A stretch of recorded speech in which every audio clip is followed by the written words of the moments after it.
Hi friends, ನಮಸ್ತೆ. Welcome back to my YouTube channel. ಹೇಗಿದ್ದೀರಾ? ಚೆನ್ನಾಗಿದ್ದೀರಾ ಅಂತ ಭಾವಿಸ್ತಾ ಇವತ್ತಿನ ಬ್ಲಾಗನ್ನು ಶುರು ಮಾಡ್ತಾ ಇದ್ದೀನಿ. ಇನ್ನು ಬ್ಲಾಗನ್ನು ಯಾರೆಲ್ಲ ಸಬ್ಸ್ಕ್ರೈಬ್ ಮಾಡ್ಕೊಂಡಿಲ್ಲ, ಪ್ಲೀಸ್ ಸಬ್ಸ್ಕ್ರೈಬ್ ಮಾಡಿಕೊಂಡು ಲೈಕ್ ಮಾಡಿ. ಹಾಗೆ ನಿಮ್ಮ ಫ್ರೆಂಡ್ಸ್ ಆ್ಯಂಡ್ ಫ್ಯಾಮಿಲಿ ಮೆಂಬರ್ಸ್ಗೂ ಕೂಡ ಶೇರ್ ಮಾಡಿ, ಅವರು ಕೂಡ ನೋಡಿ ಚಾನಲ್ಗೆ ಸಪೋರ್ಟ್ ಮಾಡಲಿ.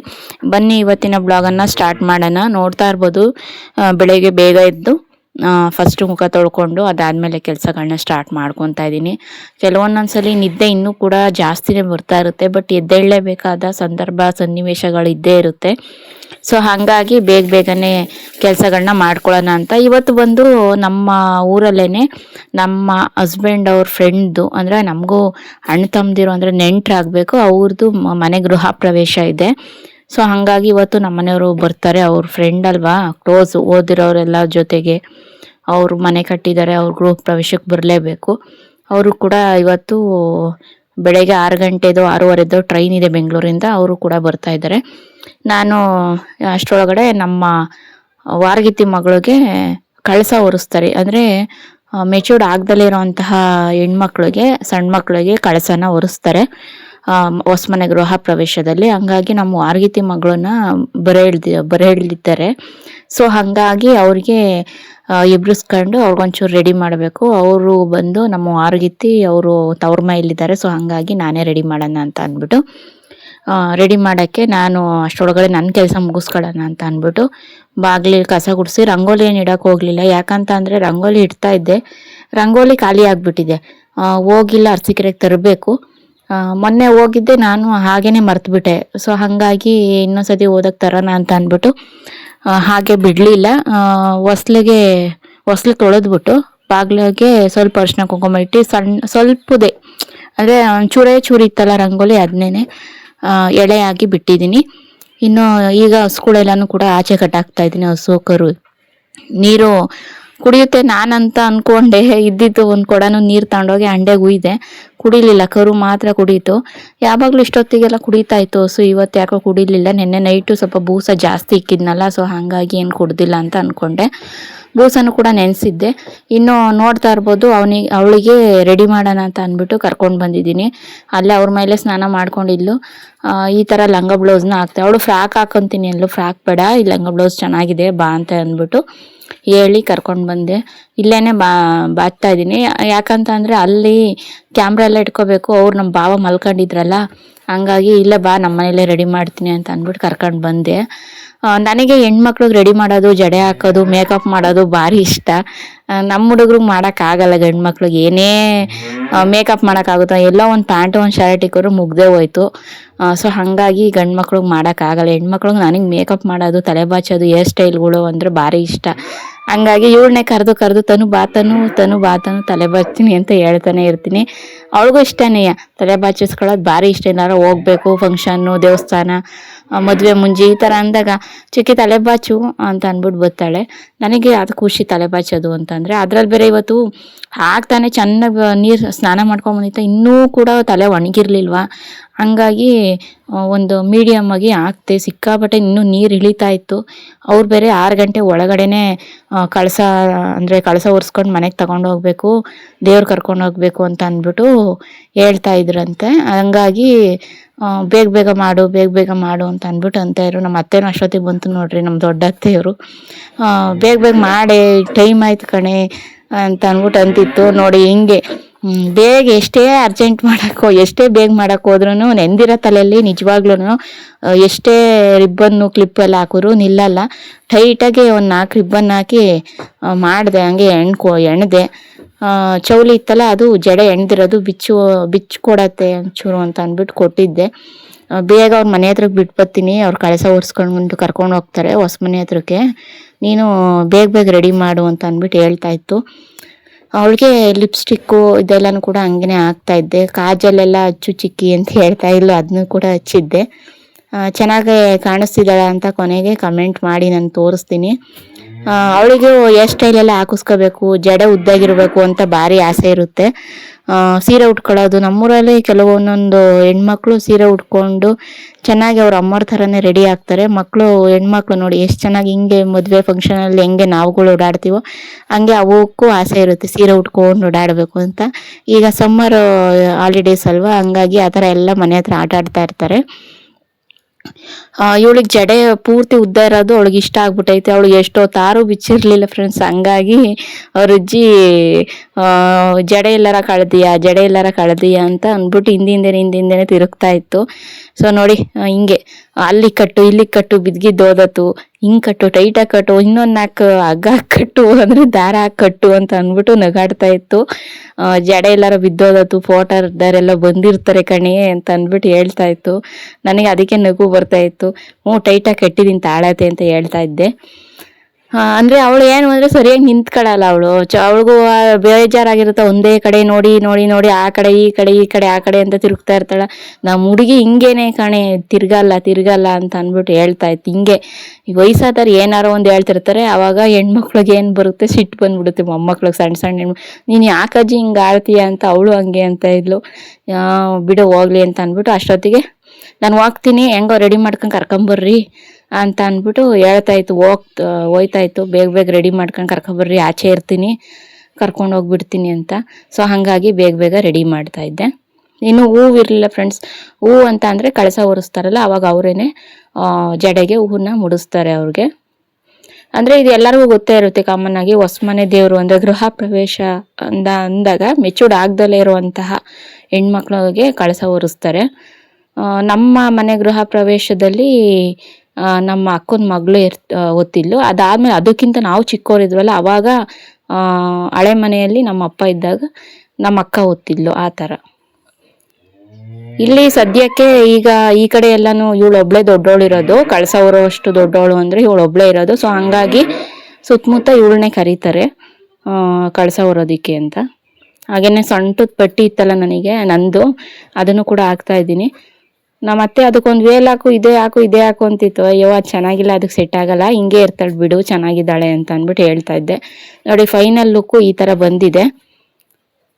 ಎಷ್ಟು ಚೆನ್ನಾಗಿ ಕಾಣಿಸ್ತಾ ಇದ್ದಾಳೆ ಅಂತ ಅಂದ್ಬಿಟ್ಟು ಕಮೆಂಟ್ ಮಾಡಿ. ಚೆನ್ನಾಗಿ ರೆಡಿ ಮಾಡಿದ್ದೀನಿ ಅನ್ನೋದು ಒಂಚೂರು ಕಮೆಂಟ್ ಮಾಡಿ. ತಕ್ಕ ಮಟ್ಟಿಗೆ ರೆಡಿ ಮಾಡಿದ್ದೀನಿ ನೋಡಿ. ಆಚೆ ನಿಲ್ಲಿಸ್ಕೊಂಡು ಒಂದ್ಸತಿ ಒಂಥರ ಕ್ಲಿಪ್ಪಿಂಗ್ಸ್ನ ಇದು ಮಾಡ್ತಾ ಇದ್ದೀನಿ, ಫೋಟೋ ತೆಗಿತಾ ಇದ್ದೀನಿ. ಅದಾದಮೇಲೆ ರೋಸ್ ಹೂವು ಮುಡ್ಸೋನೇನೆ ಅಂದೆ. ಬೇಡ ಅಲ್ಲೇ ಮುಡಿಸ್ತಾರೆ ಬಿಡು ಅಂತ ನಮ್ಮ ಅತ್ತೆ ಹಂಗಂತು. ಸರಿ ಆಯಿತು, ನಾನೇ ಗೃಹ ಪ್ರವೇಶಕ್ಕೆ ಹೋಗ್ಬೇಕಾದ್ರೆ ಅದನ್ನ ಮುಡ್ಕೊಂಡು ಹೋದ್ರೆ ಆಯಿತು ಹೂವನ್ನ ಅಂತ ಅಂದ್ಕೊಂಡು ಸುಮ್ಮನಾದೆ. ನೋಡಿ 5:45 ಎಷ್ಟು ಬೆಳಕಾಗಿದೆ ಅಂತ ಅಂದ್ಬಿಟ್ಟು ಹಸು ಕರುಗಳು ಕಟ್ಟಿದ್ನಲ್ಲ, ಅವಂಗೆ ಮಲ್ಕೊಂಡು ಮಿಲ್ಕ್ ಹಾಕ್ತಾ ಇದ್ದಾವೆ. ಕಸ ಎಲ್ಲ ಎತ್ತಾಕ್ಬಿಟ್ಟು ಹಾಲು ಕರೆದು ಇವಾಗ ಮನೆಗೆ ಹಾಲು ಇಕ್ಬಿಟ್ಟು ಎಷ್ಟು ಬೇಕಷ್ಟು ಮತ್ತೆ ಸ್ವಲ್ಪ, ಇವಾಗ ಏನಿಲ್ಲ, ಒಂದು 1/4 ಲೀಟ್ರೂ ಇಡಲ್ಲ, ಅಷ್ಟು ಇದು ಮಾಡ್ತೀನಿ. ಅಂದರೆ ಬೂಸ ಎಲ್ಲ ಇಕ್ತೀನಲ್ಲ ಕರಿಗೆ, ಸೊ ಹಾಗಾಗಿ ತೀರಾ ಏನು ಹಾಲು ಜಾಸ್ತಿ ಇಡೋದಕ್ಕೆ ಹೋಗಲ್ಲ. ಬೂಸ, ಶೈಲೇಜು, ಒಣಮೇವು ಎಲ್ಲನೂ ಕೂಡ ತಿನ್ನುತ್ತೆ ಕರು. ಹಂಗಾಗಿ ಹಾಲೇನು ಜಾಸ್ತಿ ಇಕ್ಕಕ್ಕೆ ಹೋಗಲ್ಲ. ಮನೆಗೆ ಒಂದು ಅರ್ಧ ಲೀಟ್ರ್ ಇಡ್ತೀನಿ, ಬೆಳಗ್ಗೆ ಅರ್ಧ, ಸಾಯಂಕಾಲ ಏನು ತೀರಾ ಅರ್ಧ ಇಡಕ್ಕೆ ಹೋಗಲ್ಲ. ಅವಾಗಿನ ಓಕೆ ಅಂದರೆ 1/4 ಲೀಟ್ರ್ ಇಡ್ತೀನಿ. ಯಾಕಂತ ಅಂದರೆ ಅವಾಗ ಒಂದು ಟೈಮ್ಗಲ್ವಾ, ಬೆಳಗ್ಗೆ ಅರ್ಧ ಲೀಟ್ರ್ ಇಟ್ಟರೆ ಮಧ್ಯಾಹ್ನ ಒಂದು ಟೈಮ್ ಟೀ ಮಾಡ್ಕೊಂಡು ಕುಡಿಯೋದು ಏನೋ ಮಾಡ್ಕೊತೀವಲ್ಲ, ಸೊ ಹಂಗಾಗಿ ಅರ್ಧ ಲೀಟ್ರು. ಪ್ಯಾಕೆಟ್ ಹಾಲ್ಗಿಂತ ಇದು ಡೈರೆಕ್ಟ್ ಕರೆದಿರ್ತೀವಲ್ಲ, ನೀರು ಪಾರು ಏನು ಕೂಡ ಬೆರೆಸಿರಲ್ಲ. ಯಾಕಂದರೆ ಗೊತ್ತಾಗ್ಬಿಡುತ್ತೆ, ಅಲ್ಲಿ ಡಿಗ್ರಿ ಹಾಕ್ತಾರೆ ಒಂದು ಪಾಯಿಂಟು, ಅವಾಗ ನೀರು ಹಾಕಿದಾರ ಏನು ಡಿಗ್ರಿ ಬರುತ್ತಾ ಅಂತ ಗೊತ್ತಾಗ್ಬಿಡುತ್ತೆ. ಸೊ ಹಾಗಾಗಿ ಹಂಗೆಲ್ಲ ಮಾಡೋಕ್ಕೆ ಹೋಗ್ಬಾರ್ದು. ಗಟ್ಟಿ ಹಾಲು ಇದು, ಹಂಗಾಗಿ ಅರ್ಧ ಲೀಟ್ರ್ ಇಡ್ತೀನಿ. ಇವಾಗ ಡೈರಿಗೆ ತೊಗೊಂಡು ಹೋಗ್ತೀನಿ. ಅಂದರೆ ಈ ಪ್ರೈವೇಟ್ ಡೈರಿಲಿ ಬಂದು 15 ಡೇಸ್ಗೊಂದ್ಸಲಿ ಅಥವಾ 20 ಡೇಸ್ಗೊಂದ್ಸತಿ ಪೇಮೆಂಟ್ನ ಹಾಕ್ತಾರೆ. ಈ ರೀತಿ ನಾನು ಸದ್ಯಕ್ಕೆ ಇವಾಗ ಹಾಕ್ತಾ ಇರೋದು ಪ್ರೈವೇಟ್ ಡೈರಿಗೆ ಹಾಕ್ತಾ ಇರೋದು. ಇನ್ನು ಡೈರಿಗೆ ಹಾಲು ಹಾಕಿ ಬಂದಾದಮೇಲೆ ನೀರಂಟೆಗೆ ಉರಿ ಹಾಕ್ತಾ ಇದ್ದೀನಿ. ಯಾಕಂತ ಅಂದರೆ ಇವಾಗ ನಮ್ಮನೆಯವರು ಬರ್ತಾರೆ. ಆಲ್ರೆಡಿ 6:30 ಟ್ರೈನು, 7 ಗಂಟೆ ಟ್ರೈನಿಗೆ ಹತ್ತಿದ್ದಾರೆ. ಬಂದರೆ ಸ್ನಾನ ಮಾಡ್ಕೊಂಡು ಗೃಹ ಪ್ರವೇಶಕ್ಕೆ ಎಲ್ಲರೂ ಕೂಡ ಹೋಗ್ತೀವಿ. ಇವತ್ತೇನು ನಾನು ತಿಂಡಿ ಮಾಡ್ತಾ ಇಲ್ಲ ಏನು ಕೂಡ. ಒಂದು 10:30, 11 ಗಂಟೆಗೆ ಊಟ ಇರುತ್ತೆ. ಸೊ ಹಂಗಾಗಿ ಎಲ್ಲರೂ ಹೋಗ್ತೀವಲ್ವಾ, ಸೊ ಇನ್ನೇನು ಇಲ್ಲಿ ಯಾರು ತಿಂಡಿ ತಿನ್ನಲ್ಲ ಅಂತ ನಾನು ತಿಂಡಿ ಸುಮ್ಮನೆ ಮಾಡಿದ್ರು ವೇಸ್ಟು ಅಂತ ನಾನು ಮಾಡೋಕ್ಕೆ ಹೋಗಿಲ್ಲ. ನೀರಂಟೆಗೆ ಉರಿ ಹಾಕ್ತಾ ಇದ್ದೀನಿ, ನೋಡ್ತಾ ಇರ್ಬೋದು. ಕ್ಯಾಂಡಲ್ಲು ಇದೊಂದು ಫ್ರೆಂಡ್ಸ್ ಒಂದು 10 ಪೀಸ್ ತಂದಿದ್ದೆ ಫ್ರೆಂಡ್ಸ್, 10 ರೂಪಾಯಿ. ನಾವು ಒಂದು 100 ರೂಪಾಯಿ ಕೊಟ್ಬಿಟ್ಟು. ಯಾಕೆ ಗೊತ್ತಾ, ಅಕಸ್ಮಾತು ಇದಕ್ಕಿದ್ದಂಗೆ ಮಳೆ ಬಂತು, ಆಮೇಲೆ ಎಲ್ಲೋ ವೀಡಿಯೋಸ್ ಏನೋ ಮಾಡ್ತಾ ಇದ್ದೆ, ಅಕಸ್ಮಾತ್ ಕರೆಂಟ್ ಹೋಯ್ತು ಅಥವಾ ಚಾರ್ಜಿಂಗ್ ಬಲ್ಬ್ಗಳಿದ್ದಾವಲ್ಲ ಅದು ಚಾರ್ಜಿಂಗ್ ಖಾಲಿಯಾಗಿ ಹೋಯ್ತು ಅಂದರೆ ಸೀಮೆಣ್ಣೆ ದೀಪ ಎಲ್ಲ ಇವಾಗ ಬರಲ್ಲ. ಅದಕ್ಕೆ ಕ್ಯಾಂಡಲ್ಗಳು ತಂದು ಇಟ್ಕೊಂಡ್ರೆ ಸರಿ ಹೋಗುತ್ತೆ ಅಂತ ಮುಂಚೆನೇ ತಂದು ಇಟ್ಕೊಂಡಿದ್ದೀನಿ, ನೋಡೋಣ ಅಂತ. ಹಾಗೇನೆ ಅಮ್ಮನೆಯವ್ರದ್ದು ಐರನ್ ಬಾಕ್ಸ್ ಅಂತೀನಿ, ಶರ್ಟ್ನ ಐರನ್ ಮಾಡಿ ಇಡ್ತಾ ಇದ್ದೀನಿ ಅವರು ಅಲ್ಲಿಗೆ ಹೋಗೋದಕ್ಕೆ. ನಾನು ಕೆಲವೊಂದು ಸತಿ ಫ್ರೀ ಇದ್ದಾಗ ಸೀರೆಗಳು ಪಿನ್ ಮಾಡಿಡೋದಾಗ್ಲಿ ಅಥವಾ ಶರ್ಟ್ಗಳು ಐರನ್ ಮಾಡಿ ಎತ್ತಿಡೋದಾಗ್ಲಿ ಪ್ಯಾಂಟ್ಗಳೆಲ್ಲನೂ ಅದೆಲ್ಲನೂ ಕೂಡ ಮಾಡಿ ಇಡಬೇಕು ಫ್ರೆಂಡ್ಸ್. ಇಲ್ಲ ಅಂತ ಅಂದರೆ ಅರ್ಜೆಂಟಿಗೆ ಯಾವುದೇ ಥರ ಆಗಲ್ಲ. ಅದು ವಿಡಿಯೋ ಶೂಟ್ ಮಾಡಿಕೊಂಡು ರೆಡಿಯಾಗಿ ಕೆಲಸಗಳೆಲ್ಲ ಮಾಡ್ಕೊಂಡು ಹೋಗೋದಿದೆಯಲ್ಲ, ಅದು ಹೆವಿ ರಿಸ್ಕ್ ಆಗುತ್ತೆ. ಸೊ ಹಾಗಾಗಿ ಫ್ರೀಯಾಗಿರೋ ಟೈಮಲ್ಲಿ ಅಟ್ಲೀಸ್ಟ್ ಒಂದೊಂದೇ ದಿನಕ್ಕೆ ಒಂದೊಂದೇ ಮಾಡಿ ಇಟ್ಕೊಂಡ್ರು ಕೂಡ ನಮಗೆ ಒಂಥರ ಸೆಟ್ ಆಗುತ್ತೆ. ಅದಕ್ಕೆ ಇವಾಗ ಶರ್ಟ್ನ ನನ್ನ ತಕ್ಕ ಮಟ್ಟಿಗೆ ಐರನ್ ಮಾಡ್ತಾ ಇದ್ದೀನಿ. ತೀರಾ ನನಗೆ ಪರ್ಫೆಕ್ಟಾಗಿ ಐರನ್ ಮಾಡೋಕ್ಕೆ ಬರೋಲ್ಲ, ಏನು ಅಂದ್ಕೋಬೇಡಿ. ಹಂಗಾಗಿ ಒಂದು ಮೀಡಿಯಮ್ಮಾಗಿ ಶರ್ಟನ್ನು ಐರನ್ ಮಾಡ್ತಾಯಿದ್ದೀನಿ.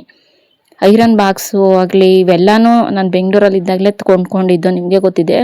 ಇನ್ನೊಂದು ಐರನ್ ಬಾಕ್ಸ್ ಬಂದು ಇದಕ್ಕೆ 7 ವರ್ಷ ಆಗಿದೆ ತಗೊಂಡು ಬಂದು. ನಾನಂತೂ ತಗೊಂಡಿಲ್ಲ, ನಮ್ಮ ಅಕ್ಕ ಇದ್ದಾಳೆ ಗೊತ್ತಾ, ನಮ್ಮ ದೊಡ್ಡಕ್ಕ ಮೇಘನಾ ಅಂತ, ಅವಳು ಕೊಡಿಸಿದ್ದು ನನ್ನ ಮದುವೆ ಆಗೋಷ್ಟರಲ್ಲಿ. ಅವಳು ಒಂದು ಟಿವಿದು ಸ್ಟ್ಯಾಂಡು ಮತ್ತು ಐರನ್ ಬಾಕ್ಸ್ನ ಕೊಡಿಸಿದ್ಲು. ಸೊ ಹಾಗಾಗಿ ಅವಳು ನೆನಪಿದ್ದು ಟಿ ವಿ ಸ್ಟ್ಯಾಂಡು ಮತ್ತು ಐರನ್ ಬಾಕ್ಸು ಅವಳು ಕೊಡಿಸಿರೋದಿದು. ಅಲ್ಲಿಂದ ಇಲ್ಲಿವರೆಗೂ ಕೂಡ ಸಿಸ್ಕಾ ಕಂಪ್ನಿಯವ್ರದ್ದಿದು. ತುಂಬ ಒಂದು ದಿನವೂ ಹಾಳಾಗಿಲ್ಲ, ತುಂಬ ಚೆನ್ನಾಗಿದೆ. ಅಲ್ಲಿ ಬೆಂಗಳೂರಲ್ಲಿದ್ದಾಗ ಯಾರ ಕೈಲೋ ಐರನ್ ಮಾಡೋದಕ್ಕೆ ಅಂತ ಕೊಟ್ಟು ಅವರೆಲ್ಲ ಹಾಳು ಮಾಡಿ ಇಟ್ಟಿದ್ದಾರೆ ಅಷ್ಟೇ. ಅದು ಬಿಟ್ಟರೆ ಪವರಿಂಗು ಎಲ್ಲನೂ ಕೂಡ ತುಂಬಾ ಚೆನ್ನಾಗಿದೆ. ಐರನ್ ಕೂಡ ಅಷ್ಟೇ ಚೆನ್ನಾಗಾಗುತ್ತೆ. ಇನ್ನೂ ಕೂಡ ಹೊಸ್ತಿದ್ದಂಗಿತ್ತು, ನಾನು ಇನ್ನೊಬ್ರಿಗೆ ಕೊಟ್ಟು ಹಾಳು ಮಾಡ್ಕೊಂಡಿದ್ದೆ ಅಷ್ಟೇ. ಬಟ್ ಈಗಲೂ ಚೆನ್ನಾಗಿದೆ, ಏನಾಗಿಲ್ಲ. ಇನ್ನು ಅದೇ ಹೇಳಿದ್ನಲ್ಲ, ನಮ್ಮ ವಾರಗಿತಿ ಮಗಳು ಬಂದು ಅವಳು ಊರಿಗೆ ಇರಲಿಲ್ಲ, ಹಂಗಾಗಿ ವೀಡಿಯೋದಲ್ಲಿ ಅವಳು ಕಾಣಿಸ್ಕೊತಾ ಇರಲಿಲ್ಲ. ಇವಾಗ ಬಂದಿದ್ದಾಳೆ, ನೆನ್ನೆ ನೈಟು ಕಳಸ ಹೊರಬೇಕು ಅಂತಲೇ ಬಂದಿತ್ತು. ಹಂಗಾಗಿ ಇವಾಗ ಬರೆಯೋದು ಅದು ಇದು ಅಂತ ಅಂದ್ಬಿಟ್ಟು ಹೇಳ್ತಾ ಇದ್ದಾಳೆ ನನ್ನ ಮಗನಿಗೆ, ಋಷಂತು ಬರೀ ಹಿಂಗೆ ಹಂಗೆ ಅಂತ ಅಂದ್ಬಿಟ್ಟು. ನೋಡಿ ಜಡೆ ಅವಳು ಬಿಚ್ಚಿಲ್ಲ, ನಾನು ಹೇಳ್ದಾಗ್ಲೇ ಅವ್ರ ಅಜ್ಜಿ ಹಿಂದೆನೇ ಓಡಾಡ್ತಾ ಇರುತ್ತೆ. ಯಾಕೆ ಜಡೆ ಬಿಚ್ಕೊಡು ಚೆನ್ನಾಗಿಲ್ಲ, ಇನ್ನೊಂದ್ಸತಿ ಹಾಕಳಿವಂತೆ, ಬೇಡ ದೃಷ್ಟಿ ಆಗುತ್ತೆ ಅಂತ ಅಂದ್ಬಿಟ್ಟು ಅವಳು ಬಿಚ್ಚಂಗಿಲ್ಲ. ಇಲ್ಲ ನನಗೆ ಬೇಕು ಮುದ್ದೆ ಅಂತಕ ಹಾಕೊಂಡು ತಿಂದ್ಕಣ್ಣ ಅಜ್ಜಿ ಅಂತ ಅವಳು. ಇಲ್ಲ ಬಿಚ್ಕೊಡು ಬೇಡ ಅಂತ ಅಂದ್ಬಿಟ್ಟು ಕೊನೆಗಳು ಇನ್ನೇನು ಮಾಡೋಕ್ಕಾಗುತ್ತೆ ಅಂತ ಬಿಚ್ಕೊಟ್ಲು. ನಾನು ಈ ಸ್ಯಾರಿ ವೇರ್ ಮಾಡ್ಕೊಂಡು ಹೋಗೋಣ ಅಂತ ನೋಡ್ತಾ ಇದ್ದೀನಿ. ಇದು ಬ್ಲೌಸ್ ಬಂದು ಟೈಟ್ ಆಗುತ್ತೆ, ಹಂಗಾಗಿ ಏನೋ ಹೊಲಿಗೆ ಬಿಚ್ಚೋಣ ಅಂತ ಅಂದ್ಬಿಟ್ಟು ಕುತ್ಕೊಂಡಿದ್ದೆ. ಇದು ನನ್ನ ಮದುವೆ ಆಗೋಷ್ಟರಲ್ಲಿ ನನಗೆ ಸೀಮಂತದಲ್ಲಿ ಬಂದಿದ್ದು. ಸೀಮಂತದಲ್ಲಿ ಸ್ಯಾರಿಗಳನ್ನೆಲ್ಲ ಮುಯಿ ಮಾಡ್ತಾರಲ್ಲ, ಆವಾಗ ಬಂದಿದ್ದು.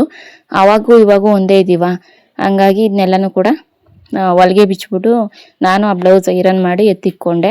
ಇನ್ನು ಹುಡುಗರಿಗೆ ನೆನ್ನೆ ನೈಟು ಚೆನ್ನಾಗಿ ಬೆಳಗಿಂದ ಸಾಯಂಕಾಲ ತನಕ ಬಿಸಿಲಲ್ಲಿ ತಿರ್ಗಾಡಿ ಆಟ ಆಡಿ ಮಣ್ಣಿಗಿಣ್ಣು ಉಯ್ಕೊಂಡು ಈ ಥರ ಮಾಡ್ಕೊಂಡಿರ್ತಾವಲ್ವ, ಹಂಗಾಗಿ ನಾನೇನು ಮಾಡಿದ್ದೆ, ನೈಟು ಚೆನ್ನಾಗಿ ಎಣ್ಣೆ ತಿಕ್ಬಿಟ್ಟು ಸ್ನಾನ ಮಾಡಿಸಿ ಬಿಸಿ ನೀರು ಇದು ಮನಗಿಸಿದ್ದೆ. ಈಗ ಬೆಳಗ್ಗೆ ಹಲ್ಲು ಉಜ್ಜಿಸ್ಬಿಟ್ಟು ಸ್ನಾನ ಏನು ಮಾಡ್ಸೋಕ್ಕೆ ಹೋಗಿಲ್ಲ, ಮುಖ ತೊಳೆಸ್ಬಿಟ್ಟು ಕೈಕಾಲು ತೊಳೆದು ಬಟ್ಟೆ ಹಾಕ್ತಾಯಿದ್ದೀನಿ, ರೆಡಿ ಮಾಡ್ತಾಯಿದ್ದೀನಿ. ಇಬ್ರಿಗೂ ಒಂದೇ ಥರ ಶರ್ಟ್ನ ನಾನು ತೊಗೊಳ್ಳೋದು. ಒಂದೊಂದ್ಸತಿ ಬೇರೆ ಶರ್ಟ್ ಹಾಕ್ತೀನಿ. ಇಬ್ರಿಗೂ ಒಟ್ನಲ್ಲಿ ಇವಾಗಂತೂ ಇತ್ತೀಚೆಗೆ ತೊಗೊಳಕ್ಕಂತೂ ಇಬ್ರಿಗೂ ಒಂದೇ ಥರ ಶರ್ಟ್ಗಳಿರಬೇಕು.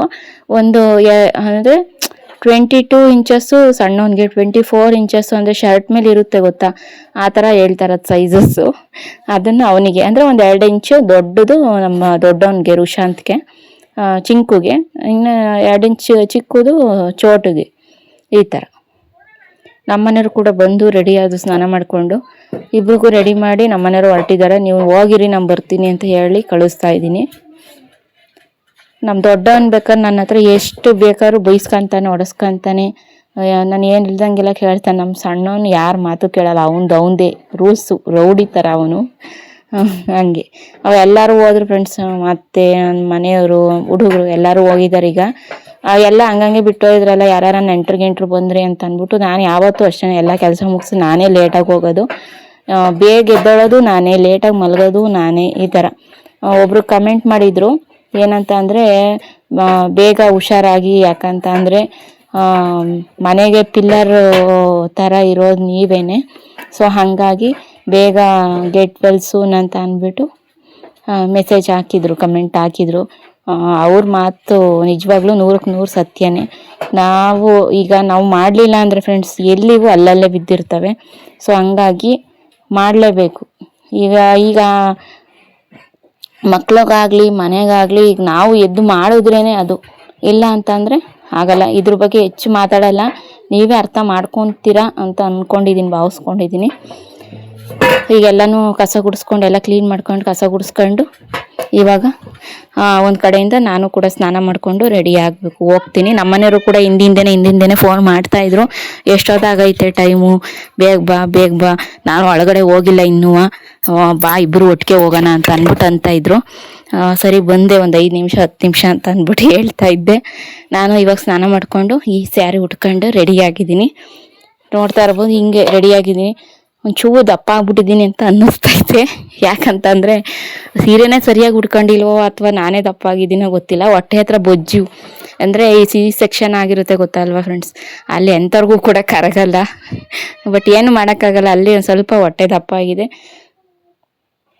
ಇವಾಗ ಫ್ರೆಂಡ್ಸ್ ಫಂಕ್ಷನಲ್ಲಿ ಯಾವುದೇ ಥರ ಫೋಟೋ ತೆಗಿಲಿಲ್ಲ, ವಿಡಿಯೋ ತೆಗಿಲಿಲ್ಲ, ಬೇಜಾರು ಮಾಡ್ಕೋಬೇಡ್ರಿ. ಯಾಕಂತಂದರೆ ಅಂದರೆ ತೀರಾ ಏನು ನನಗೆ ಇದರಲ್ಲೆಲ್ಲನೂ ತೆಗಿಯೋಕ್ಕಾಗಲ್ಲ.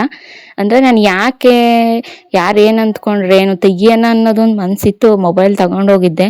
ಬಟ್ ಏನು ಗೊತ್ತಾ ಫ್ರೆಂಡ್ಸ್, ಯಾಕೆ ಬೇಕು, ಒಂದು ಲೆವೆಲಿಗೆ ಬಂದಾದಮೇಲೆ ಎಲ್ಲರಿಗೂ ಇನ್ನೂ ಕೂಡ 100ಗೆ 100% ಇದು ಏನೋ ಒಂದು ಕಡೆಯಿಂದ ಇನ್ಕಮ್ ಬರ್ತಾ ಇದೆ. ಆಮೇಲೆ ಇವರು ಸ್ವಲ್ಪ ಒಂದು ಚೂರು ಫೇಮಸ್ ಆಗಿದ್ದಾರೆ, ಬಿಡು ಇವ್ರು ಮಾಡ್ಕೊತಾರೆ, ನಾನು ಮಾಡ್ತಾಯಿದ್ರು ವೀಡಿಯೋಸು, ಇವ್ರು ಮಾಮೂಲಿ ಇದ್ದಿದ್ದೆ ಅವರು ಬ್ಲಾಗರ್ ಬಿಡು ಮಾಡ್ಕೊತಾರೆ ಅನ್ನೋ ಥರ ಮೈಂಡ್ಸೆಟ್ ಬರೋವರೆಗೂ ಕೂಡ ಊರಲ್ಲಿ ನಾನು ಅಲ್ಲಿವರೆಗೂ ತೀರಾ ಆ ಥರ ಎಲ್ಲ ವೀಡಿಯೋ ಮಾಡೋಕ್ಕೆ ಹೋಗಲ್ಲ. ಸೊ ಹಾಗಾಗಿ ಒಂದು ಇದಾಗಿ ಬರಲಿ, ಒಂದು ಲೆವೆಲಿಗೆ ಬರಲಿ, ಆವಾಗ ನಾನು ಎಲ್ಲನೂ ಕೂಡ ಶೇರ್ ಮಾಡ್ಕೊಳ್ತೀನಿ. ಅಲ್ಲಿಂದ ಊಟ ಮುಗಿಸ್ಕೊಂಡು ಮುಯಿ ಕೊಟ್ಬಿಟ್ಟು ಸೀದಾ ಮನೆಗೆ ಬಂದ್ವಿ. ಮನೆಗೆ ಬಂದಾದ್ಮೇಲೆ ನನ್ನ ತಮ್ಮ ನೆನ್ನೆನೇ ಹೇಳಿದ್ದ ಬರ್ತೀನಿ ನಾನು ಅಂತ. ಯಾಕಂತಂದರೆ ಫ್ರೆಂಡ್ಸ್, ಇದನ್ನು ನಾನು ನಿಮಗೆ ತೋರಿಸಿರ್ಲಿಲ್ಲ. ಹಾಲು ಕರಿಯೋ ಮಿಷಿನ್, ಹ್ಯಾಂಡಲ್ ಮಿಷಿನ್ ಅಂತ ಅಂದ್ಬಿಟ್ಟು ಇದನ್ನು ನಾನು ತಗೊಂಡಿದ್ದೆ. ಹಸು ಅವಾಗ ಜಾಸ್ತಿ ಹಾಲು ಕೊಡ್ತಾ ಇತ್ತಲ್ವ, ನನಗೆ ಕರಿಯೋಕ್ಕಾಗ್ತಾ ಇರಲಿಲ್ಲ, ಸಿಕ್ಕಾಬಟ್ಟೆ ಕೈ ನೋವು ಬರೋದು. 1 ಅವರ್ ಕುತ್ಕೋಬೇಕಾಯ್ತು, ಸೊಂಟ ಬೆನ್ನು ಎಲ್ಲ ಎಳೆಯೋದು, ಕೈಯಲ್ಲಿ ಹಾಲು ಕರೆದು ಪರಕೆ ಇಟ್ಕೊಂಡು ಒಂದು ಪರಕೆ ಇಟ್ಕೊಂಡು ಕಸ ಗುಡ್ಸೋಕ್ಕಾಗ್ತಾ ಇರಲಿಲ್ಲ ನನಗೆ. ಅಷ್ಟು ನನಗೆ ಒಂದೊಂದು ದಿನ ಅಂತೂ ಚಳಿ ಜ್ವರ ಬಂದು ಹಾಸ್ಪಿಟ್ಲಿಗೆಲ್ಲ ಹೋಗಿ ಇಂಜೆಕ್ಷನ್ ಮಾಡಿಸ್ಕೊಬಂದೆಲ್ಲನೂ ಹಾಲು ಕರೆದಿದ್ದೀನಿ. ಸೊ ಹಾಗಾಗಿ ಆಗ್ತಾ ಇರಲಿಲ್ಲ ಅಂತ ಈ ಮಿಷಿನ್ ತೊಗೊಂಡಿದ್ದೆ. ಬಟ್ ಏನಾಯಿತು ಅಂದರೆ ಹಸು ಕೆತ್ತಲು ಬಂದು ಸಿಕ್ಕಾಪಟ್ಟೆ ಹೊರಟು, ನಾನು ಹೇಳ್ತಾ ಇರ್ತೀನಿ ಯಾವಾಗ್ಲೂ, ಅದರಲ್ಲಿ ಈ ಮಿಷಿನು ಆ ಮಳೆಗೆ ಸಾಕಾಗಲ್ಲ. ಸೊ ಹಂಗಾಗಿ ಇದು ಪವರ್ದು ಬರುತ್ತಲ್ಲ, ಅದನ್ನು ತೊಗೊಂಡಿದ್ರೆ ಸೆಟ್ ಆಗ್ತಾಯಿತ್ತು. ಇದು ತೊಗೊಂಬಿಟ್ಟಿದ್ದೆ ನಾನು. ಹಂಗಾಗಿ ಆಗ್ಲಿಲ್ವಲ್ಲ ಅಂತ ಎಷ್ಟೋ ಸತಿ ನಾನು ಸರುನು ಬಿಡ್ತಾ ಇರಲಿಲ್ಲ ಇದಕ್ಕೆ, ಮಿಷಿನ್ಗೆ. ಹಂಗಾಗಿ ನಾನು ಸೈಡಿಗೆ ಎತ್ತಿಕ್ಕಿದ್ದೆ. ನನ್ನ ತಮ್ಮ ತಗೊಂಡೋಗ್ತೀನಿ ಅಂತ ಹೇಳಿದ್ದ. ಸರಿ ಆಯ್ತಪ್ಪ ತಗೊಂಡೋಗು ಅಂತಲೂ ಕೂಡ ನಾನು ಹೇಳಿದ್ದೆ. ಹಾಗಾಗಿ ಅವ್ನು ಬಂದಿದ್ದ ಇವತ್ತು. ನೋಡ್ತಾ ಇರ್ಬೋದು, ಅವನಿಗೆ ಹೇಳ್ತಾ ಇದ್ದೀನಿ, ಇನ್ಸ್ಟ್ರಕ್ಷನ್ಸ್ ಕೊಡ್ತಾ ಇದ್ದೀನಿ ನಾನು, ಯಾವ ಥರ ಏನು ಎತ್ತ ಅಂತ ಅಂದ್ಬಿಟ್ಟು, ಯಾವ ಥರ ಹಾಕೋದು ಅಂತ ಅಂದ್ಬಿಟ್ಟು. ಅವನು ಒಳ್ಳೆ ಹೆಂಗೆ ಹೇಳ್ತಾಳು ನೋಡಿ, ಇಲ್ಲಿ ಒಂಥರ ಅಡ್ವರ್ಟೈಸ್ಮೆಂಟಲ್ಲಿ ಹಿಂಗಲ್ಲ ಹೆಂಗೆ, ಹಂಗಲ್ಲ ಹಿಂಗೆ ಅಂತ ಅಂದ್ಬಿಟ್ಟು ಹೇಳ್ಕೊಂಡು ನಗಾಡ್ತಾ ಇದ್ದ. ನಮ್ಮೂರ ಹುಡುಗನೇ ಅವನು, ಇನ್ನೊಬ್ಬ ನನ್ನ ತಮ್ಮನ ಫ್ರೆಂಡೇ ಅವನು ಹಂಗೆ ಅಂತಿದ್ದ, ಏನಕ್ಕೋ ಆ ನಾಡಿ ಹೇಳ್ತಾ ಇದೀಯ, ನಮ್ಗೆ ಹೆಂಗೆ ಗೊತ್ತಾಗಲ್ಲ, ನಾವೇನು ಎಳ್ಬೋಲ್ಡಾ ಅಂತ. ಆಮೇಲೆ ಚೀಲಕ್ಕೆ ಇಡಬೇಕಾದ್ರೆ ಹಿಂಗೆಲ್ಲ ಹಿಂಗೆ ಇಡ್ಬೇಕಾದ್ರೆ ಆಮೇಲೆ ಅವನೇ ಸರಿಯಾಗಿ ಇಟ್ಟ, ಕೆಂಪು ಸತ್ಕೊಂಡು ಬಂದ್ಬಿಡ್ತಾರೆ, ಸರಿಯಾಗಿ ಗಿಡಕ್ಕೂ ಗೊತ್ತಾಗಲ್ಲ ಅಂತ ಕಾಮಿಡಿ ಮಾಡ್ತಾ ಇದ್ದ. ಆಮೇಲೆ ಎಲ್ಲ ಹಾಕೊಂಡು ಆಮೇಲೆ ಬೈಕಲ್ಲಿ ಬಂದಿದ್ರು, ಬೈಕಲ್ಲಿ ಹೋಗ್ತಾರೆ ಇವಾಗ. ನಾನೇನು ಮಾಡಿರಲಿಲ್ಲ, ಜ್ಯೂಸ್ ಕುಟ್ಕೊಂಡು ಹೋಗ್ತಾರೆ ಇವಾಗ. ಹಂಗಾಗಿ ಎಳ್ಳಿಕಾಯಿ ಜ್ಯೂಸನ್ನ ಮಾಡಿದ್ದೀನಿ. ಮಿಷಿನ್ ತೊಗೊಂಡು ಹೋಗೋಕ್ಕೆ ಅಂತಲೇ ಅವ್ರು ಬಂದಿದ್ದು. ಸೊ ಹಂಗಾಗಿ ಇವಾಗ ಎಲ್ಲರಿಗೂ ಕೂಡ ಜ್ಯೂಸ್ ಮಾಡಿ ಕೊಡ್ತಾಯಿದ್ದೀನಿ. ಜ್ಯೂಸ್ ಕುಡ್ಕೊಂಡು ಇವಾಗ ಅವರು ಕೂಡ ಹೊರಡ್ತಾರೆ. ಸೊ ನಿಮಗೆ ಹೇಗೆ ಅನ್ನಿಸ್ತು ವ್ಲಾಗು ಅನ್ನೋದನ್ನು ನನಗೆ ಕಮೆಂಟ್ಸ್ ಮಾಡಿ. ಆದಷ್ಟು ಕೂಡ ನಿಮ್ಮ ಫ್ರೆಂಡ್ಸ್ ಆ್ಯಂಡ್ ಫ್ಯಾಮಿಲಿ ಮೆಂಬರ್ಸ್ಗೂ ಕೂಡ ಶೇರ್ ಮಾಡಿ, ಅವರು ಕೂಡ ನೋಡಿ ಚಾನಲ್ಗೆ ಸಪೋರ್ಟ್ ಮಾಡಲಿ. ಹಾಗೆಯೇ ಇವತ್ತಿನ ವ್ಲಾಗ್ ಇಷ್ಟೇ. ನಾನು ಒಂದು ಲೋಟ ಜ್ಯೂಸ್ ಕುಡಿದು ಈ ವ್ಲಾಗನ್ನು ಎಂಡ್ ಮಾಡ್ತಾಯಿದ್ದೀನಿ. ಟೀ ಮಾಡೋಣ ಅಂತ ಅಂದ್ಕೊಂಡೆ, ಈ ಬಿಸಿಲಲ್ಲಿ ಏನು ಟೀ ಅಂತ ಅಂದ್ಬಿಟ್ಟು ಮಾಡಲಿಲ್ಲ. ಓಕೆ ಫ್ರೆಂಡ್ಸ್, ಬಾಯ್, ಟೇಕ್ ಕೇರ್. ನೆಕ್ಸ್ಟ್ ವ್ಲಾಗಲ್ಲಿ ಸಿಗ್ತೀನಿ.